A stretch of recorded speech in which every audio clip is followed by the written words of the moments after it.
ಈ ಸಂದರ್ಭದಲ್ಲಿ ನಾನು ಹೇಳುವುದಿಷ್ಟೇ, ಈ ಚುನಾವಣೆ ಬಹಳ ಮಹತ್ವದ ಚುನಾವಣೆ. ಯಾಕೆ ಮಹತ್ವದ ಚುನಾವಣೆ ಅಂತಂದ್ರೆ, ನಾವೆಲ್ಲ ಲೋಕಸಭಾ ಸದಸ್ಯರಂದ್ರೆ ಭಾಳಷ್ಟು ಗಂಭೀರವಾಗಿ ತಗೊಳಂಗಿಲ್ಲ. ಯಾಕಂದ್ರೆ ಎಮ್ ಎಲ್ ಎ ಜೊತೆ ನಮ್ಗೆ ಒಡನಾಟ ಹೆಚ್ಚಿರ್ತೈತಿ. ಎಲ್ಲ ಸಮಸ್ಯೆಗಳನ್ನು ಎಮ್ ಎಲ್ ಎ ಮುಂದೆ ಹೇಳ್ಕೊತೀವಿ. ಎಮ್ ಎಲ್ ಎನೇ ನಮಗೆಲ್ಲ ಪರಿಹಾರ ಕಂಡು ಕೊಡಬೇಕು ಅಂತೇಳಿ ನಾವು ಭಾವಿಸ್ಕೊಳ್ತೀವಿ. ಆದರೆ ಲೋಕಸಭಾ ಸದಸ್ಯರದು ಬಹಳ ದೊಡ್ಡ ಜವಾಬ್ದಾರಿಗಳಿರ್ತವೆ. ಲೋಕಸಭಾ ಸದಸ್ಯರು ಹಲವಾರು ಕೇಂದ್ರದ ಯೋಜನೆಗಳನ್ನು ಕ್ಷೇತ್ರಕ್ಕೆ ತಂದು ಅನುಕೂಲ ಮಾಡಿಕೊಡುವಂಥ ಅವಕಾಶಗಳಿರ್ತವೆ. ಆ ನಿಟ್ಟಿನಲ್ಲಿ ಒಂದು ಸಣ್ಣ ಉದಾಹರಣೆ ಹೇಳಬೇಕು ಅಂತಂದ್ರೆ, ದಿವಂಗತ ಸಿದ್ದು ನ್ಯಾಮಗೌಡರು ಬಾಗಲಕೋಟೆ ಕ್ಷೇತ್ರದ ಸಂಸದರಾಗಿ ಇದ್ದಂಥ ಸಂದರ್ಭದೊಳಗೆ ನಮ್ಮ ಕ್ಷೇತ್ರಕ್ಕೆ ರೈಲು ಓಡಾಡಬೇಕು, ನಮ್ಮ ಕ್ಷೇತ್ರದ ಜನ ರೈಲಿನಲ್ಲಿ ತಿರುಗಾಡಬೇಕು ಅಂಥೇಳಿ ಅವತ್ತಿನ ದಿನಮಾನಗಳಲ್ಲಿ ಕುರ್ಚಿ ಬಾಗಲಕೋಟೆ ರೈಲ್ವೆಯನ್ನು ಸ್ಯಾಂಕ್ಷನ್ ಮಾಡಿಸ್ಕೊಂಡು ಬಂದಿರತಕ್ಕಂಥ ಯೋಜನೆ ಇವತ್ತಿಗೆ ಸುಮಾರು 30 ವರ್ಷ ಆಯ್ತು. 30 ವರ್ಷ ಆಯ್ತು. ಇವತ್ತಿಗೂ ಕೂಡ ಕುರ್ಚಿ ಬಾಗಲಕೋಟೆ ರೈಲ್ವೆ ಲೈನ್ ಪೂರ್ಣಗೊಳ್ಳಲಿಕ್ಕೆ ಸಾಧ್ಯ ಆಗಿಲ್ಪ ಅಂತಂದ್ರೆ ನಮ್ಮ ರಾಜಕೀಯ, ನಮ್ಮ ಇವತ್ತೇನು ಲೋಕಸಭಾ ಸದಸ್ಯರದಾರ ಅವ್ರ ಇಚ್ಛಾಶಕ್ತಿಯ ಕೊರತೆ ಕಾರಣ ಅಂತ ನಾನು ಹೇಳಿಕ್ಕೆ ಬಯಸ್ತೇನೆ. ನಾವು ಅರ್ಥ ಮಾಡ್ಕೊಳ್ಬೇಕು. 30 ವರ್ಷದಿಂದ ಒಂದು ಕುರ್ಚಿ ಬಾಗಲಕೋಟೆ ರೈಲ್ವೆ ಲೈನ್ ಆಗಾಕತ್ತಿಲ್ಲ ನಮ್ಮ ಕ್ಷೇತ್ರಕ್ಕೆ. ನಮ್ಮ ಆಜು ಬಾಜು ಜಿಲ್ಲೆನಾಗ ಏರ್ಪೋರ್ಟ್ಗಳಾಗತ್ತಾವ ಇಲ್ರಿ. ಇಲ್ಲೇ ಬಾಜು ಜಿಲ್ಲೆ ನೀವು ಬಿಜಾಪುರಕ್ಕೆ ಹೋಗ್ರಿ, ಇನ್ನು 2 ತಿಂಗಳ ಏರ್ಪೋರ್ಟ್ ಉದ್ಘಾಟನೆ ಆಗ್ತದೆ.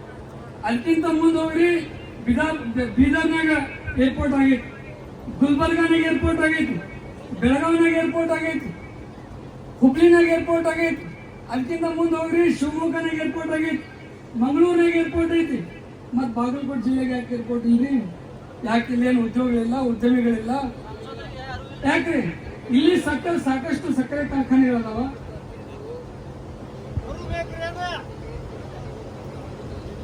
ಅದಕ್ಕೆ ಅದ್ರ ಬಗ್ಗೆ ಬರ್ತೀನಿ.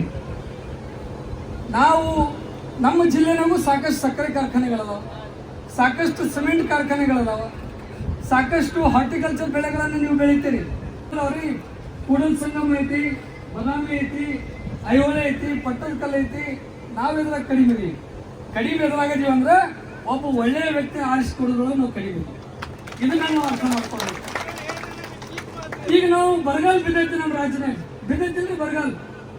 ನಮ್ಮ ರಾಜ್ಯ ಸರ್ಕಾರ ಕಳೆದ 5-6 ತಿಂಗಳಿಂದ ಕೇಂದ್ರ ಸರ್ಕಾರಕ್ಕೆ ಮನವಿ ಮಾಡಬೇಕು, ಬರ ಪರಿಹಾರ ಕೊಡ್ರಿ ಅಂತ ಹೇಳಿ. 6 ತಿಂಗಳಾಯ್ತು. ರಾಜ್ಯದಿಂದ 25 ಜನ ಭಾರತೀಯ ಜನತಾ ಪಕ್ಷದ ಸಂಸದರಲ್ಲಿ ಪ್ರತಿನಿಧಿಯಾದರು. ಇವತ್ತು ಕೇಂದ್ರದಲ್ಲಿರುವಂತ ಹಣಕಾಸಿನ ಸಚಿವರು ನಿರ್ಮಲಾ ಸೀತಾರಾಮನ್ ಅವರು ಆಯ್ಕೆಯಾಗಿದ್ದು ನಮ್ಮ ಕರ್ನಾಟಕ ರಾಜ್ಯದಿಂದ.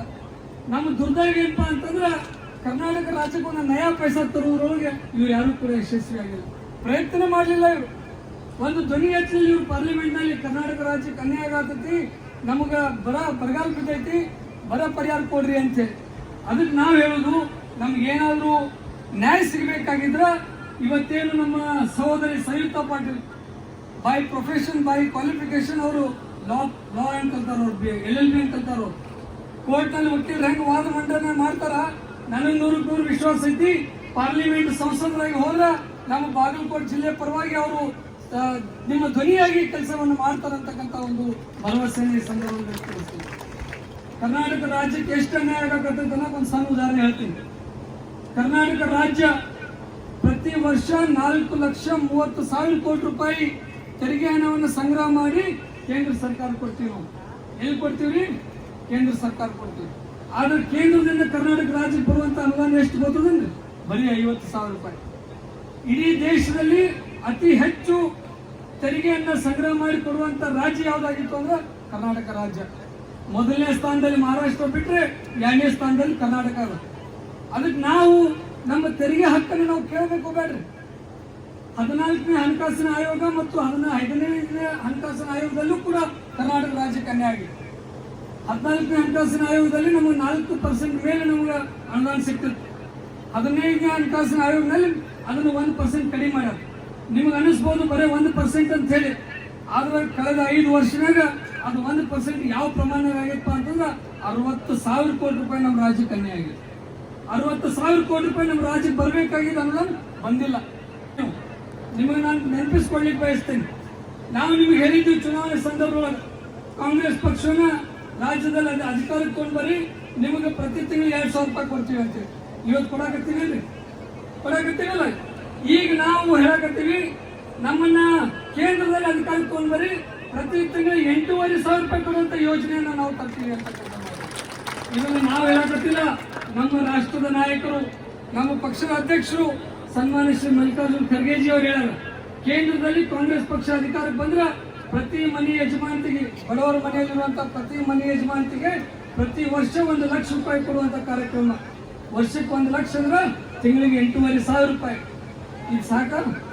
ಎರಡನೇದು, ಮಹಿಳೆಯರಿಗೆ 50% ಮೀಸಲಾತಿ ತರ್ತೀವಿ ಅಂತ ಹೇಳ, 50% ಮೀಸಲಾತಿ. ಮೂರನೇದು, ನಮ್ಮ ರಾಜ್ಯದಲ್ಲಿ ರೈತರು ನೀವೆಲ್ಲ ಅರ್ಥ ಮಾಡ್ಕೋಬೇಕು. ಮೂರನೇದು ಏನಪ್ಪಾ ಅಂತಂದ್ರೆ ದೇಶದಲ್ಲಿರುವಂತ ಎಲ್ಲಾ ರೈತರು ಸಾಲ ಮನ್ನಾ ಮಾಡುವಂತ ಕಾರ್ಯಕ್ರಮವನ್ನು ತರ್ತೀವಿ ಅಂತ ಹೇಳ. ಕೇಂದ್ರ ಸರ್ಕಾರದಲ್ಲಿ ಕಾಂಗ್ರೆಸ್ ಪಕ್ಷ ಅಧಿಕಾರ ಬಂತು ಅಂತಂದ್ರೆ ರಾಜ್ಯದಲ್ಲಿರುವಂತ ಎಲ್ಲಾ ರೈತರಿಗೆ ಸಾಲ ಮನ್ನಾ ಮಾಡುವಂತ ಭಾಗ್ಯ ಸಿಗ್ತೈತಿ ಅಂತಕ್ಕಂಥ ಮಾತನ್ನು ಹೇಳ್ಬೇಕಾಗ್ತದೆ. ಯುವಕರು, ಸಾಕಷ್ಟು ಜನ ಯುವಕರು ಅದಿರಿ, ನೀವೆಲ್ಲ ವಿದ್ಯಾವಂತರದಿರಿ, ಆದ್ರೆ ಉದ್ಯೋಗ ಸಿಗ್ತಾ ಇಲ್ಲ, ನಿಮ್ಗೆ ನೌಕರಿ ಸಿಗ್ತಾ ಇಲ್ಲ. ಅದಕ್ಕೆ ನಮ್ಮ ಪಕ್ಷ ಒಂದು ನಿರ್ಣಯ ತಗೊಂಡೈತಿ, ಯಾರು ವಿದ್ಯಾವಂತರಾಗಿದ್ದವರು ಅದಾರ, ಯಾರಿಗೆ ಉದ್ಯೋಗ ಸಿಕ್ಕಿಲ್ಲ, ಯಾರು ವಯಸ್ಸು 25 ವಯಸ್ಸಿನ ಒಳಗಿನವರು ಅವರಿಗೆ ಪ್ರತಿ ತಿಂಗಳು 8,500 ರೂಪಾಯಿ ಕೊಡುವಂತ ಒಂದು ಯೋಜನೆಯನ್ನು ಹಾಕೊಂಡಿದ್ದೀವಿ. ಅವ್ರಿಗೆ ಕೈ ತುಂಬ ಸಂಬಳ ಕೊಡುವಂತ ಒಂದು ಉದ್ಯೋಗ ಸಿಗಬೇಕು ಅವ್ರಿಗೆ. ನಾವೆಲ್ಲ ಟಿವಿ ನೋಡ್ತಿದ್ದೀವಿ, ಟಿವಿಯಲ್ಲಿ ಒಂದು ಹೆಣ್ಮಗಳು, ಒಬ್ಬ ವಯಸ್ಸಿಗೆ ಬಂದಂತ ಯುವಕ ಮರಣನು ಅಂತಾನೋ ತಿರ್ಕೊಳ್ತಾನ ಹುಡುಗ.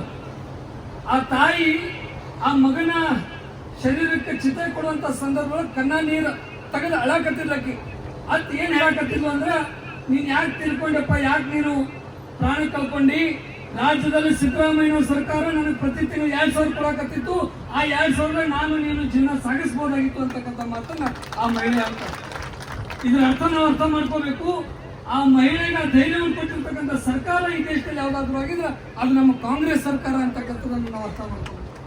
ನಮ್ಮ ಸಂಯುಕ್ತ ಪಾಟೀಲ್ ಅವರು ಹೇಳಿದ್ರು, ನಮ್ಮ ಜಮಖಂಡಿ ಮತಕ್ಷೇತ್ರದ ಕಲ್ಬೆಳಗಿ ಗ್ರಾಮದ ಯುವಕ ನಾವಿ ಅಂತಕ್ಕಂಥ ಹುಡುಗ, ಅವ್ರ ಅಪ್ಪ ಕಟಿಂಗ್ ಮಾಡಿ ಜೀವನ ಸಾಗಿಸ್ತಿದ್ದ. ಅವ ಕೋವಿಡ್ ಸಂದರ್ಭದಲ್ಲಿ ಅವ್ರ ಅಪ್ಪ ತಿರ್ಕೊಂಡ, ಮನೆ ನಡೆಸುವಂತ ಪರಿಸ್ಥಿತಿ ಇರಲಿಲ್ಲ ಅವ್ರು.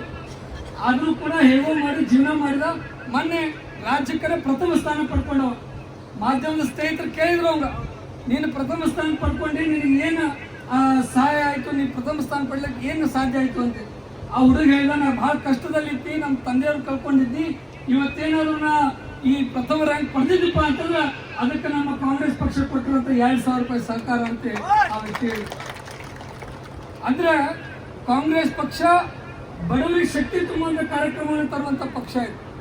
ನೀವು ನೋಡ್ರಿ, ರೈತರಿಗೆ ಸಾಲ ಮನ್ನಾ ಮಾಡುವಂತ ಕಾರ್ಯಕ್ರಮ ಇವತ್ತು ರಾಜ್ಯದಲ್ಲಾಗ್ಲಿ ದೇಶದಲ್ಲಾಗ್ಲಿ ಯಾವ್ದಾದ್ರು ಪಕ್ಷ ಮಾಡಿದ್ರೆ ಅದು ನಮ್ಮ ಪಕ್ಷ ಅಂತಕ್ಕಂಥದ್ದು ನಾವು ಹೇಳ್ತೀವಿ. ಉಳ್ಕಿದವ್ರು ಬರೀ ಮಾತೇ ಹೇಳ್ತಾರೆ.